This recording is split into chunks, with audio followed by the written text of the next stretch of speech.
Je viens d'avoir dans mon cabinet une personne qui vient me voir pour un problème de déprime récurrente, avec un cycle très, caractéristique, 6 semaines de tranquillité et 2 3 semaines de turbulence. Je pose toujours les mêmes questions, à savoir quand est-ce que ça a commencé? Sous quelle forme? Quel est le contexte? Qu'est-ce qui a été précurseur de ce contexte-là? Et donc cette personne, elle m'a expliqué qu'elle avait, eu un cancer de la thyroïde, il y a un certain nombre d'années et qu'à partir de ce moment-là, il y avait eu ces périodes, évidemment, on enlève la thyroïde et il y a eu des périodes, récurrentes de déprime et qu'aujourd'hui ça se rétrécit les périodes de calme pour augmenter les périodes de déprime. Rien n'y fait, ni le lévothyrox qui régule la thyroïde fort bien, ni l'antidépresseur qu'elle prend ou les différents antidépresseurs qu'elle prend depuis 3 mois, 3 ans, voilà. Et donc je vais m'intéresser au contexte et le fait de m'intéresser au contexte, je vais lui expliquer comment fonctionne son cerveau. On revient à la genèse, on revient au cancer de la thyroïde, hein. Depuis quand ont commencé les cycles de déprime? Depuis le cancer de la thyroïde. OK, le cancer de la thyroïde, c'est en telle année. D'accord. Qu'est-ce qui s'est passé les 2 années qui précèdent le cancer de la thyroïde? C'était quoi le contexte de sa vie à ce moment-là? Et elle m'explique qu'elle a vécu une sorte de tyrannie au travail, voilà, un collègue, qui, une collègue, qui l'a, harcelée, tyrannisée, bon pas qu'elle en tout cas. Et je lui ai demandé quelle avait été sa posture à ce moment-là et elle m'a répondu qu'elle n'avait pas réagi, qu'elle n'avait pas, qu'elle n'avait pas averti sa hiérarchie et que simplement à un moment donné, elle a été malade. Comme elle a été malade, eh bien, elle a été mutée. Et donc je suis allée regarder dans la thématique par rapport à la thématique de la thyroïde. Dans le bouquin de Jacques Martel, hein, Le grand décodage des malaises et des maladies, c'est du décodage biologique, ça permet de comprendre un peu de quoi on parle en fait, de comprendre le contexte des maladies, hein.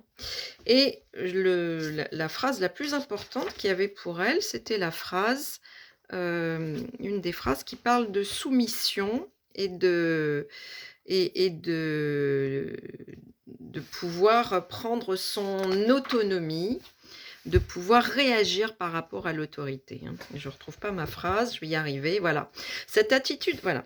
Hem, le centre d'énergie de la gorge représente ma créativité. Je peux me sentir en position de soumission face à une autorité extérieure.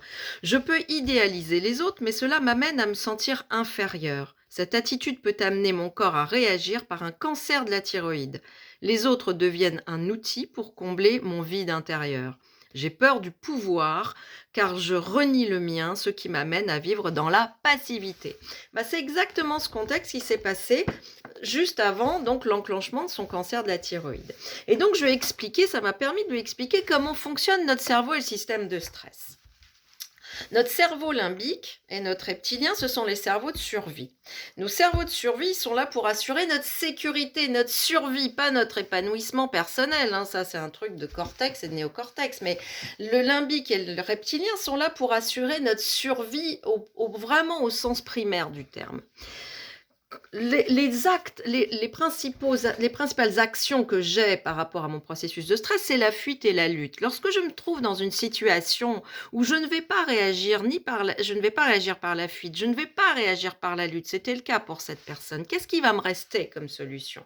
Il va me rester l'inhibition de l'action, c'est-à-dire faire le mort, prendre les coups et attendre que ça passe. Mais ce système-là, dans la vraie vie, entre guillemets, naturelle des animaux, ça dure que quelques secondes, quelques heures maximum à peine.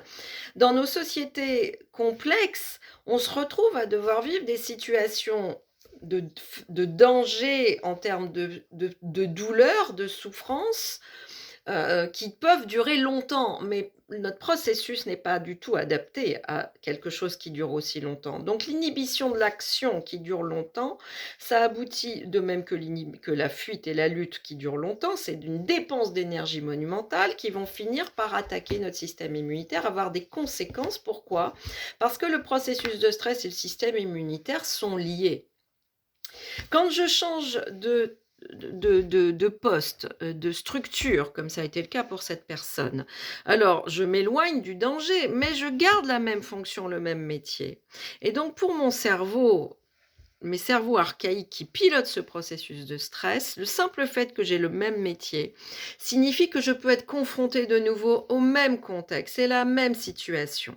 Donc mon cerveau limbique va m'avertir en permanence pour que je sois vigilant parce que les choses peuvent se reproduire. Et il va donc avertir par des systèmes de dépression, de déprime cyclique et vraiment extrêmement précise et en rapprochant les périodes de crise.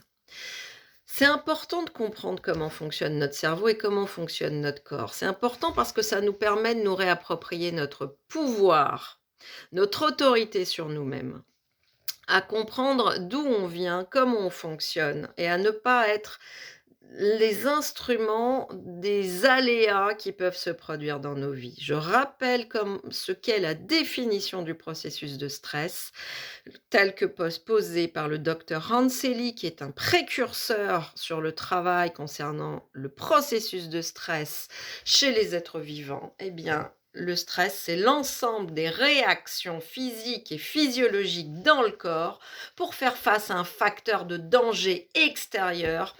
Et on rajoute, avec les progrès des neurosciences, facteur de danger extérieur, réel ou imaginaire. C'est exactement le cœur de ce métier que je fais, qui est la kinésiologie quantique. Voilà, merci à vous.